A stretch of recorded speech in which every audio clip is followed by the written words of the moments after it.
ఇంతకుముందు వెంకటరెడ్డి గారు మాట్లాడుతూ ఎవరో అసలు గుర్తు తెలియనటువంటి వ్యక్తి ఇచ్చారు కేసుకు సంబంధించినటువంటి ఫిర్యాదు, ఆయన ఇచ్చినటువంటి ఫిర్యాదు మేరకు వీళ్ళు కేసులు నమోదు చేస్తున్నారు. సో వాస్తవంగా అయితే చంద్రబాబు నాయుడు గతంలో ఉన్నటువంటి సందర్భంలోనే భారీ ఎత్తున కుంభకోణం జరిగింది, మా హయాంలో కాదు అని చెప్పేసి వారు కొన్ని అంశాలు కూడా లేవనెత్తినటువంటి పరిస్థితి. కొన్ని బ్రాండ్లు కూడా వాళ్ళు చూపించారు, గత డిబేట్లో కూడా చూపించారు, ఇప్పుడు కూడా కొన్ని బ్రాండ్స్ను వాళ్ళు చూపించినటువంటి పరిస్థితి. సో ఓవరాల్గా మీరేమంటారు సార్? ఈ బ్రాండ్ల విషయానికి వస్తే క్లియర్ గా గతంలో ఎన్ని బ్రాండ్లు వచ్చాయో మనం ఇప్పుడు కొత్తగా చెప్పాల్సిన అవసరం లేదు. దానిలో పెద్ద ఎత్తున అప్పట్లో సోషల్ మీడియాలో కూడా ట్రోల్స్ విపరీతంగా జరిగినటువంటి విషయం మనం చూసాము. ఏదో ప్రెసిడెంట్ మెడల్ అని, బూమ్ బూమ్ అని, స్పెషల్ స్టాటస్ అని, ఇంకేంటి పేర్లు అవి నాకు ఒక ఐడియా లేదు. వెంకటరెడ్డి నాకు తెలిసినంత క్లారిటీ నాకు తెలిసే ఛాన్స్ కూడా లేదు.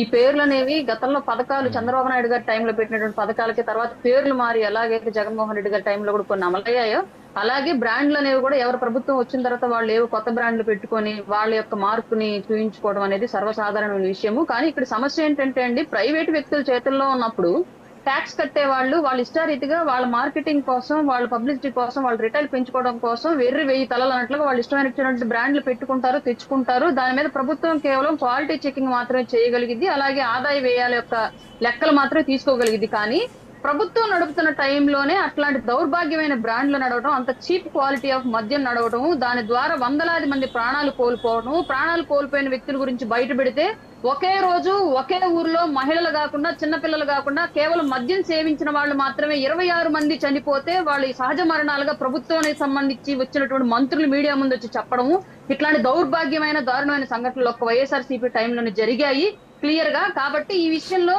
ఈ బ్రాండ్ల పేర్లు కంపారిజన్ అలాగే క్వాలిటీ పేర్లు కంపారిజన్ పెట్టుకుంటే మాత్రం వైసీపీ అనేది ఒక మార్క్ వేసుకుంది నెగిటివ్ గా. ఈ విషయంలో మాత్రం ఇందులో ఎలాంటి సందేహం లేదు. వైసీపీ వాళ్ళకి ఈ విషయం మనం మాట్లాడే అర్హత కూడా లేని విషయం మనందరికీ విదితమే. ఇంకొకటి ఏంటంటే ఇక్కడ మద్యం నిషేధిస్తాం, కూటమి ప్రభుత్వం ఎక్కడ మద్యం నిషేధిస్తామని చెప్పేసి హామీ ఇవ్వాలి. బట్ జగన్మోహన్ రెడ్డి గారు మద్యం నిషేధిస్తామని హామీ ఇచ్చాడు. హామీ ఇచ్చింది కాక అధిక ధరలు పెంచి దీదే మద్య నిషేధంలో ఒక భాగం స్టెప్ బై స్టెప్ ఇది ఫస్ట్ స్టెప్. ఏ సినిమాలో జంబలు అక్కడ పంబ అని చూస్తాం మనం చిన్నప్పుడు, ఒక సినిమా ఉండేది బాగా కామెడీగా ఉండేది ఈవి సత్యనారాయణ గారిది. మొదటి స్టెప్ లో జుట్లు వచ్చేస్తాయి, రెండో స్టెప్ లో గొంతులు మారుతాయి, మూడో స్టెప్ లో మనుషులు మారుతారన్న కాన్సెప్ట్ లో ఇది మొదటి స్టెప్ ధరలు పెంచాము, నెక్స్ట్ స్టెప్ లో నిషేధిస్తామని చెప్పేసి చెప్పుకుంటూ వచ్చారు. కానీ 2019 ఎలక్షన్ తర్వాత నుంచి స్టార్ట్ చేసిన మొదటి స్టెప్ 2024 ఎలక్షన్ కూడా అదే స్టెప్ లో ఉందండి.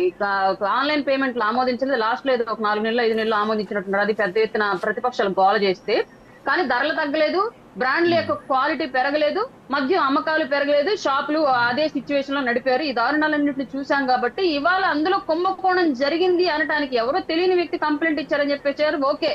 కానీ తెలిసిన వ్యక్తులే వాళ్ళు నేరస్తులుగా బయటపడుతున్నారు కదా. ధనంజయ అందరికి తెలిసినటువంటి వ్యక్తే. గోవిందప్ప గారు ఆయన ఎవరో యాక్చువల్ గా మనం జనరల్ గా వాళ్ళ సిమెంట్స్ కంపెనీకి సంబంధించి ఆడిటర్ గానే ఏదో గుమస్తాగానే మాత్రమే తెలుసు మనకు అంతకు ముందు. బట్టి వాళ్ళు ఏంటంటే క్లియర్ గా ఈయన హస్తం కూడా పూర్తిగా ఉంది, డబ్బులు అనేవి లావాదేవీలు ఈయన ద్వారానే మార్పులు చేర్పులు జరిగాయి అన్నది క్లియర్ గా తెలుస్తుంది వాళ్ళ విచారణలో. ఇంకా ఎంతమంది దీంట్లో నుంచి బయటకు వస్తారనేది మనం తెలుసుకోవాల్సిన అంశము. కానీ అల్టిమేట్ గా ఈ డబ్బంతా ఎక్కడికి పోయిందనేది వాళ్ళ సామాన్యుడి క్వశ్చన్, మా క్వశ్చన్ అంతా కూడా. లాస్ట్ 5 years లో అనధికారికంగా జరిగినటువంటి అమ్మకాలు, అనధికారికంగా ఎందుకు అంటున్నాం అంటే ఆన్లైన్ పేమెంట్ లేదు కాబట్టి మేము దీన్ని అనధికారికంగానే పరిగణించుకుంటాం. అనధికారికంగా జరిగినటువంటి అమ్మకాలకు సంబంధించి వేల కోట్ల రూపాయలు ఎవరికి వెళ్ళాయి, ఎక్కడికి వెళ్ళి ఆ డబ్బులు ఆగాయి, దాన్ని ఎవరు ఏ విధంగా ఉపయోగించుకున్నారు అన్నది మాకు ఇవాళ కావాల్సిన విషయం. ప్రభుత్వం నేను ఇందాక ఒక క్వశ్చన్ వేశాను నేరుగా, అసలు ఈ కేసు ఎప్పుడు తేలిద్ది, దీంట్లో అప్రూవర్లుగా ఎవరో ఒకరు నేనే చేశాను ఇదంతా అని చెప్పేసి దొంగ కేసును ఎత్తునేసుకోకుండా నిజంగానే ఎవరు దీనిలో ముద్దాయిలుగా ఉన్నారో వాళ్ళ దాకా ఈ కేసు వెళ్ళిద్దా అన్నది అందరిలో ఉన్నటువంటి క్వశ్చన్. ఇవ్వాలి అది ఏ ప్రభుత్వానికి మచ్చగా మారిద్ది అనేది మనం ముందు చూడాల్సినటువంటి విషయం. ఇది క్లియర్ గా నిజంగానే దోషులను బయటకు తీస్తారా, అది జగన్మోహన్ రెడ్డి ఉండనివ్వండి, ఇంకొకళ్ళు ఉండనివ్వండి, అక్కడ దాకా కేసు విచారణ సాగిద్దా లేదా మధ్యలోనే ఎక్కడైనా ఆగిద్దా. ఓకే, ఇక్కడ ఒకటి అరుణ్ గారు, ఇక్కడ ఒక చిన్న డౌట్ ఏంటంటే, సరే వస్తాను మీ దగ్గరకు వస్తాను, వారికి ఇంకొంచెం టైం ఇచ్చేసి మీ దగ్గరకు వస్తాను. అరుణ్ గారు ఇక్కడ ఒక క్వశ్చన్ ఏంటంటే, సో ఇంతమంది వస్తున్నారు అసలు సంబంధం లేనటువంటి వ్యక్తులు, అసలు మద్యం ఏదైతే ఆ కేసుకు సంబంధించి అంటే వాళ్ళ సంబంధం ఉందా లేదా పక్కన పెడితే వ్యాపారానికి సంబంధించి సంబంధం లేని వ్యక్తులు.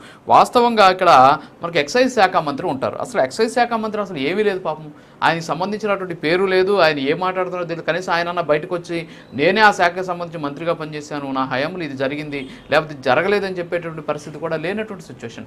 వాస్తవంగా బయట రాష్ట్రాల్లో చూసాం మనం, లిక్కర్కి సంబంధించి ఒకవేళ ఈ ఏ శాఖకు సంబంధించిన కేసు వస్తే ఆ శాఖకు సంబంధించిన మంత్రి అందులో ఇన్వాల్వ్మెంట్ ఉంటుంది. కానీ ఎందుకో ఇక్కడ మరీ విచిత్రంగా ఇక్కడ అసలు ఆయన ప్రమేయమే లేనటువంటి పరిస్థితి. సో ఎవరెవరో బయటకు వస్తూ ఉన్నటువంటి సిచ్యువేషన్, దీని మీద ఏమంటారు?